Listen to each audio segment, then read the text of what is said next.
Welcome to Morning Infusion with Dr. V, where we are intentional about connecting you with the leaders that have overcome so that you know that the possibilities are endless. It's Dr. V here, where our coaching program teaches nurses to work from your computers anywhere around the world, making money and owning your own time. Our featured guest today is Miss Tasha McCray. Tasha McCray is a retired RN and retired hairstylist. She is currently a group home owner, real estate investor, Amazon best-selling author, the founder of the Nurse REI Club, and several other real estate companies. She is also the co-founder of TNT Wealth Builders. Tasha is a passionate about helping other nurses create and generate multiple streams of income through real estate investing, which resulted in the birth of the Nurse REI Club. She enjoys her other real estate businesses and partnerships that allow her to expand and help grow others. She is a mother of two sons and the bonus of five children. Lives in Florida, where she enjoys playing tennis, golf, riding her Harley Davidson motorcycle with her husband Benny, and spending time with her family. So welcome, welcome, welcome, Tasha. Hey. Thank you for having me. So now we'll jump right in. So now you got pregnant when you were 13 years old. Now tell us about that. And what were your Yeah, thoughts when you found out that you were pregnant? I didn't know what to think. I was 13. Like, who knows what to think at 13? You don't know anything. I didn't know what to think, but oh my God, my mom's going to kill me. That's it. How can I hide this from her? So now tell us the story because it just kind of happened. And so like tell us Yeah, what happened in yeah, it that. just happened. Yeah, first time I had sex in my life. I got pregnant. I was a cheerleader on the cheerleading squad Uh-huh. for my school. Uh-huh. And I missed my period. I think about 3 or 4 of them to be Uh-huh. exact. So I told my best friend, who was the cheerleader as well, she bought a pregnancy test. We went in the locker room, took the test. It was positive. We laid on the floor and hugged each other and cried. And we came up with a brilliant idea, a brilliant plan to just hide it. Let's just hide it. Hey, that's what we came up with. Yeah, then I hid it till I couldn't hide it anymore. So my mom, realized, oh my God, our belly is big and it's round. So she took me to the doctor and he confirmed it. And I tell you, whew, what Now, a how what did that conversation go? Like when she found out, how did that conversation go? oh my God. First she wanted me to, abort the baby. And then he was like, oh no, she's too far along for that. This was 33 years ago. I think my son's 33 years ago. So yeah, no, he said it was too late for that. And so, I mean, she went home and called all her sisters and her mom and everybody in the family. And oh my God, that's when the ridicule started. Oh, you ruined your life. Your life is over. So I was like, I was 13. I didn't know what that meant. So, Gotcha. yeah. But you didn't ruin your life. You Oh, didn't. absolutely not. Now, you said you had a lot of negative words from your mom. What is some advice you would give someone that's dealing with negative words like on a daily basis? You know, I would say you have to have, especially if you're, a teenager, you have to have somebody positive, a positive influence in your life. It's the only way you're gonna, you got to have something to counteract the negativity. You just have to, or else you're not gonna be able to build that up inside of you on your own at such a young age. Because behavior is taught to us and it's learned behavior. We learn from our teachers or our church, or our family, or a combination of all of that. So you have to have that one person or one group of people who are positive. And for me, that was my grandmother. So Gotcha. Gotcha. yeah. Gotcha. And I think it's important too, because a lot of people are, I like what you said about having someone that will speak positive into your life. Hmm. And the reality is that a lot of people don't get that. And I didn't get that at first either. But really, really being intentional about hanging out with people who are positive that is huge because you're the sum total of the people you hang out with the most. And if you're the smartest person in the room, you're in the wrong room. And so that is huge, huge. So now your mom kicked you out. You said Mhm. that that was the best thing that ever happened to you. Now tell us why you say that. Ooh, oh my God, it was. I was living in hell in that house. My son was about 5 months old. My mom made me quit school on a Monday. So Monday I didn't go to school, Tuesday, Wednesday. That Thursday, I was like, I mean, I'm just sitting here, like, what am I doing? And I was in the ninth grade, and I called my grandmother. It's my dad's mom, and I was like, Grandma, my mom won't let me go to school. So she asked to speak to my mom. And my mom didn't say hello or anything. She grabbed the phone and she says, come get her. Come get them. Because she's not going to school in my house. So Mm. grandma was like, okay. And within 10 minutes, she was there, packed our things, loaded up the car.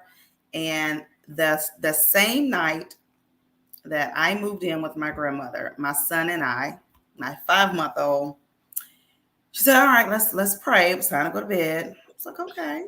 She got on her knees. Come on. Got on my knees. She started praying for my mom, Mm. speaking blessings in her life, and thanked Wow. God that my mom allowed me to come live with her, or us to come live with her. My life changed. I love that. I I could love that. I could not keep my eyes closed. I was looking at her like, is she praying for my mom? I How this love it. supposed to work? I don't know how this supposed to work. Yeah, she taught me how to pray. She taught me how to pray. I And love it. I absolutely love that. That yeah, is, because you wouldn't think that she would be praying about you. She would be praying about her. She'd be praying about the situation. No, she's praying about your mama, yep, right? yep. That's I'm telling something. you, she is something. That's my angel, honey. That's my angel. And my So now, son calls her every day. wow. Yeah. Wow, wow, wow. So now what was your rationale for seeking your nursing degree? When I was pregnant, oh, actually, yeah, when I was pregnant with my son, I was 8 months pregnant and my appendix ruptured. Nobody knew what the problem was. When your appendix rupture and you start vomiting green stuff, and everybody's like, maybe it's something she ate. Went back and forth to the emergency room. They kept sending me home because they were like, she's 13. She's just, putting on. She's not really in pain because I didn't have any labor pain. They hooked me up to the machine. She's not in labor. So that happened for a whole weekend. Like I mean, projectile. So my mom finally took me back and said, I'm not bringing her home. Taking her back home. Something is wrong. Um, Sunday came. I'll never forget. It was like probably about 10, 11 o'clock in the morning. My obstetrician called in a surgeon. The surgeon came in and touched my belly, and I jumped off the bed. He said her appendix ruptured. We got to rush her into surgery. Wow. And they rushed me into surgery. Well, back then they were shaving bellies before surgery. I don't think they do that anymore, do they? I think they do. They still I don't, shave bellies. I don't know, girl. I'm not a I don't surgical think, nurse. I'm an ER nurse. I don't think she's like, I don't know about that. I don't think they do. I don't think they shave bellies anymore. But anyway, they were prepping me for emergency cesarean. And there was a nurse that came in the room and she started shaving my belly. And obviously she touched my, but anytime, I mean, you touch me, that was it, that much pain. And she was just like, it just felt like she was like trying to kill me. And I was like, that hurts. And I was crying. I wouldn't be still. And she said, nobody told you to get pregnant. Ooh. Were you screaming when you were getting this baby? Wow. And that's the last thing I heard. And the first thing I heard when I woke up from surgery. I just heard that in my head. And so about 2 days after that, another nurse came in, and this nurse was so sweet. She came and when I tell you, if she wasn't taking care of her patients, she was in my room. Mm-hmm. Mm-hmm. Very spiritual lady. And I told her about what happened. Mhm. And that nurse, she reported her, it was a big thing. She lost her job behind it, but it was just a big thing. And I was like, oh my God, the administrator called my mom. That's how she lost her job, Mhm. because my mom told her, yeah, that's what she said, blah, blah, blah. So anyway, um, I said then I want to be a nurse before she lost her job. But I said, if one person can make you feel like dying, Mhm. in the same profession, another one can make you feel like living. Mhm. That's Mhm. powerful. Mhm. I want to do that. I love that. 13 years old when I decided I wanted to be a nurse. 13.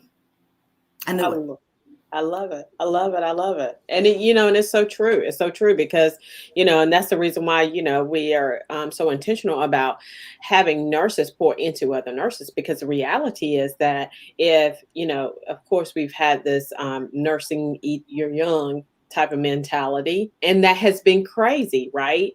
And I don't Yes. understand it. Like people would come into my office and they would be mad at like, for example, so whenever you do RSI, for example, Mm-hmm, rapid sequence and intubation. mm-hmm. You give the etomidate before you give the subs, right? Come into my office and they will be like, well, she's been asked that question 12,000 times. And I said, if she asked it 12,001, answer the question. It is So, rapid sequence intubation. I said, the patient needs you, period. So anyway, I love it. I love it. So now, you became a cosmetologist shortly after getting to your nursing degree. Now, mhm. why the duality of the degrees? um, Now that's something that wasn't my decision to be a cosmetologist. Okay.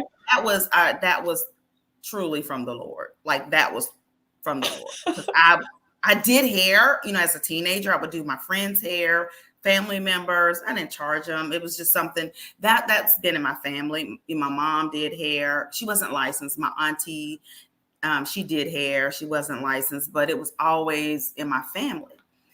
So I was just one day, it just hit me. It was like, you need to be doing hair. And I was like, why do I need to? You need to go to school to do hair. And I was like, why do I need to do that? So the next day I enrolled. Not 10 months later, I had my license. Worked in a salon a couple months, got my own salon. So ended up owning two salons in South Carolina at a young age. Yeah. Gotcha. Gotcha. Gotcha. Now, when did you discern that nursing was not for you any longer? Ooh, I actually knew it way before I left nursing. I've been a nurse since I was 18. I graduated LPN school at 18. And it was totally different. Totally different. I mean, you could literally, like my nurse, you could literally spend the whole day like caring for your patients then. Right. You really could. I mean, you could take care of do your task and take care of your other patients, but you could spend the whole day just loving on your patients. Mhm. Well, that changed in like early 2000s. It changed. And everything was like, get them out, get them out, get them out, get them out. And it felt more robotic to me than a ministry. So I was like, I knew it wasn't for me. And I was in case management. I've been in case management since 2006. So case management is all about discharge planning. And you start discharge planning upon admission. That's right. So That's it was right. always about get them out, get them out, get them out. And that was always in the back of my head. So I couldn't really, I lost the connection. Gotcha. Yeah. Yeah. Yeah. I lost the connection. And taking care of patients, and and that's one thing that I think that we have to really, really be, Mm-hmm. expound upon Mm-hmm. because it is huge that we're not able to take care of the patient as efficiently, I mean, effectively, in my opinion, and have Oh, that yeah. connection, sit down and have a conversation with the patient because we have all these checklists of things that we have to do. And I mean, you're Mhm. absolutely right. Now, what were some of the things that you did to change the trajectory of your professional endeavors? Like, what did you do in order to get to where you are now? Whew. I did a lot of mindset stuff before I knew it was mindset stuff. Gotcha. Gotcha. I did a lot of personal development. Um, I became spiritual at a very, very young age. My grandparents both were Sunday school teachers, and they would take me to church. So I learned the Bible. I learned the fundamentals of religion, but I also had a personal relationship with God. So I was very spiritual at a young age. So I began to incorporate that spirituality into my professional life because I'd never done that. I had to keep it, kind of separate. That's right. You can't talk about religion and stuff like that. It's one of the things they teach you in school. I was service-based business, doing hair. That was a faux pas. You could not talk about it. So anyway, I learned how to incorporate my spirituality in my conversations without it sounding like it was, spiritual. And then when I did that, I developed as a woman. I found out who I really was, what I really wanted in life. And then I understood that I could just go and get it. Like I could have whatever I wanted. That's right. Whatever I wanted, I could have it. That's right. And so I just incorporated that, and I went for it. I love it. Now, you're a real estate investor. Now, what is some advice you would give someone that is going into real estate for the first time? Oh my God, I would say know your why, because real estate is not easy. Real estate is expensive. So if you don't know your why and your why is not strong enough, you'll lose a lot of money and you'll quit. So you got to know your why. And I think it's too, when you think of it as money as a conduit, right? Mm-hmm. And it's that whole mindset thing, right? Understanding that money is a conduit, understanding that it is here for us to use it, understanding that, and I love what you said, because you talk about money and the flow of money. You always want your money. I always want my money working for me, right? Always. I love that. Always. I love that. You don't never working for money. I love what you say about, you don't like your money sitting in a bank, right?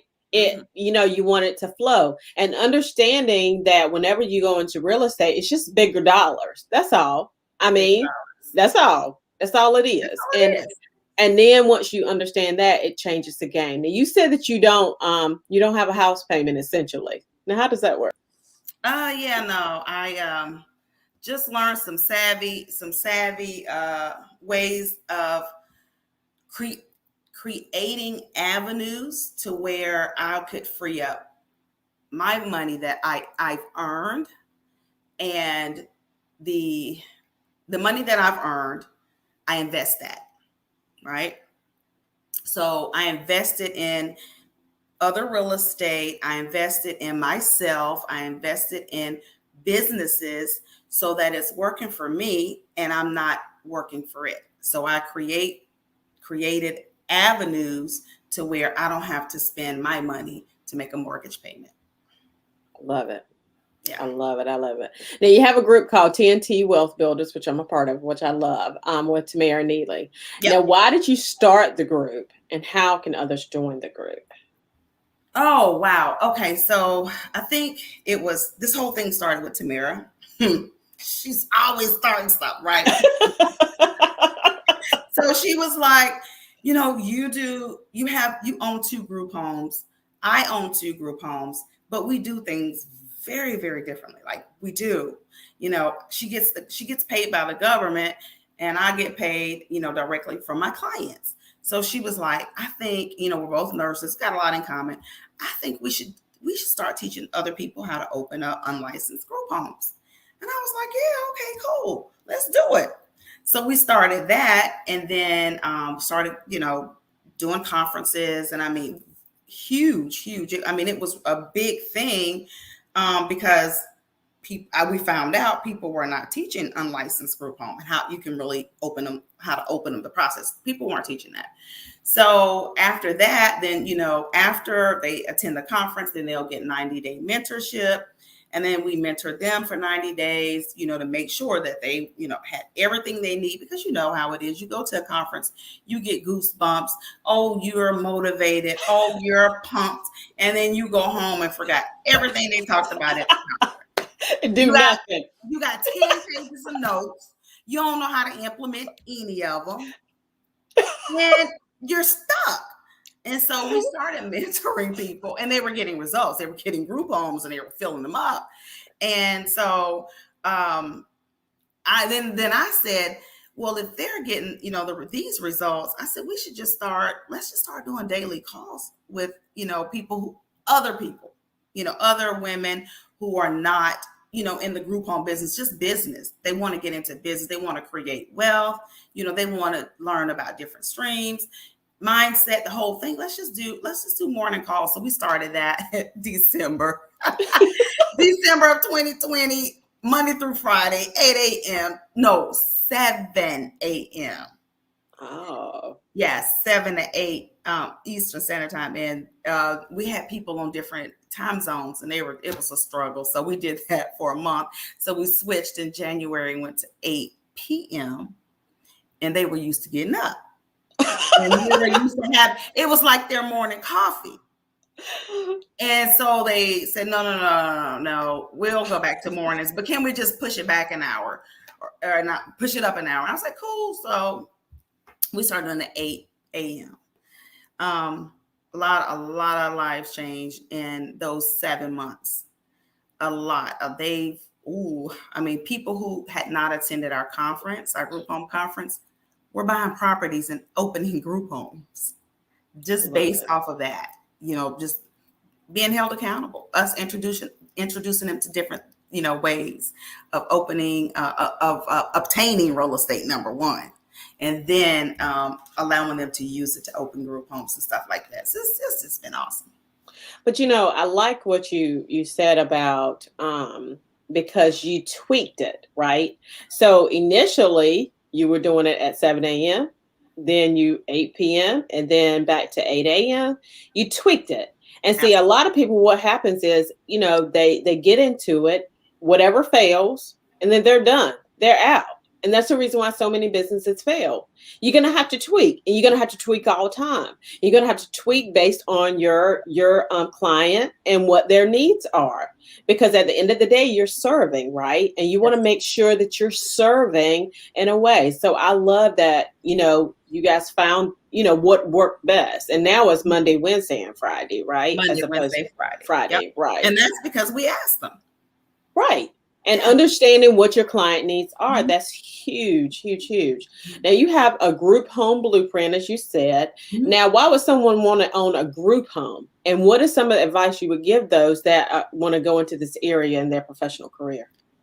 Well, let me tell you something. At the end of the day, we are all helping people, right? But at the end of the day, it's about growing wealth, right? It's about leaving a legacy. Well, you can't leave a 9 to 5. You can't leave a legacy with a 9 to 5, because if you get fired, there's your 9 to 5. Where's the legacy in that? So we're all about ownership. That's the only way you can leave a legacy. You have to own things. If you don't own anything, what are you leaving? You can drop the mic right there. That's it. And so, of course we want to, help people. So that's just the group home part. But at the end of the day, it's about the real estate. Because we can find a million ways to help people. Right. But you can't leave a legacy that way. That's right. So you have to tie it to some asset. I love it. And and I like how I forgot what his name, Kiyosaki. I guess that's how you say his name. Robert Kiyosaki. Right. Yeah. He when he talked about assets and liabilities. And so a lot of times what happens is we think that an asset is something that we actually own, when the asset really is not an asset until it's making you money. That's right. It. That's it.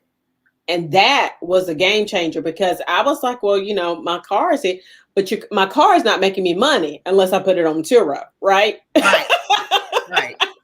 It's not, yeah, or another platform, yeah. Form, And your whatever it house, is. and see, people think about a house is an asset. It's not an asset if it's not bringing you money or making money for you. And it's a But if you have a mastermind at your house, it's an asset. because then you don't have to pay a house payment. I love it. Your house pays you through your business. That's right. I love it. So So now, where can the audience find you?